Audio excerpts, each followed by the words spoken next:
In 1952, American culture was steeped in Cold War anxiety. People were constantly looking to the sky for Soviet bombers, analyzing every shadow and bracing for an attack from above. Before television and movies standardized the idea of a typical gray alien, the reports of extraterrestrial encounters were highly bizarre and deeply unsettling. On September 12th, in the small town of Flatwoods, West Virginia, 3 local boys were playing outside at dusk when a brilliant object streaked across the sky and appeared to crash into a hill on the local fisher farm. Believing an airplane or a meteorite had gone down, the boys recruited a local mother, a National Guardsman named Jean Lemon, and a dog. The search party grabbed a single flashlight and hiked up the steep, foggy mountainside to look for wreckage. That hike through the damp autumn leaves was their last brush with normal, everyday life before they stumbled into an event that would cement itself into American folklore. As they crested the hill, the environment became instantly hostile. The dog sprinted ahead into the thick, dark fog, only to flee back down the mountain in absolute terror.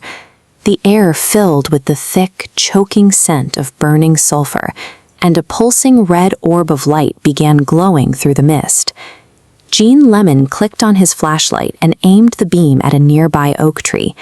Standing near the branches was a dark, metallic entity, estimated to be at least 10 feet tall. 2 glowing eyes reflected the beam back at them. The creature had a blood-red face, entirely encased in a dark, imposing cowl shaped exactly like an ace of spades. It didn't walk. The entity emitted a high-pitched hiss, gliding rapidly toward the group while spraying a thick mist into the air. The group ran screaming down the hill in utter panic. In the hours following, several members, including the dog, suffered severe vomiting and throat swelling.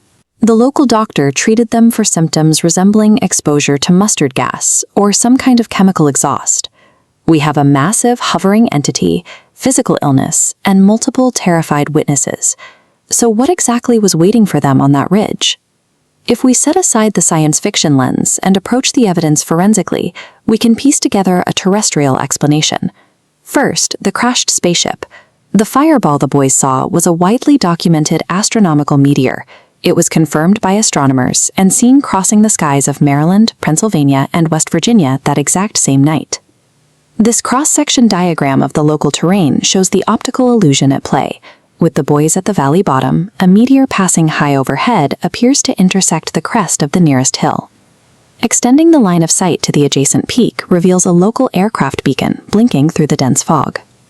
The supposed alien landing zone was simply a geographic coincidence, a passing astronomical meteor aligning perfectly with a stationary aviation light.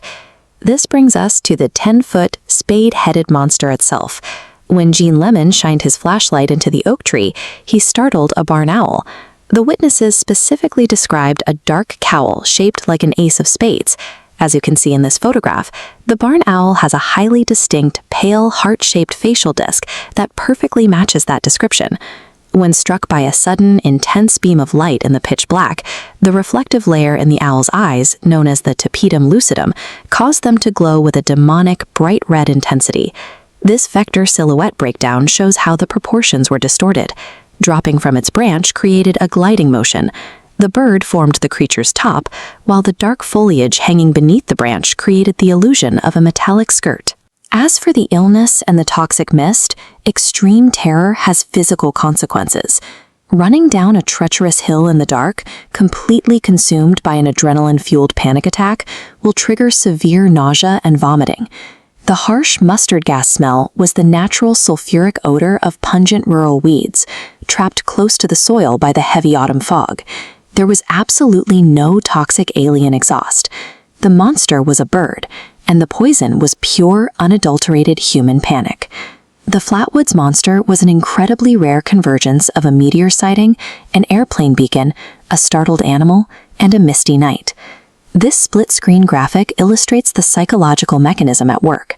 When the human brain is deprived of clear visual context and flooded with absolute terror, it will aggressively stitch totally unrelated environmental elements into a single cohesive threat.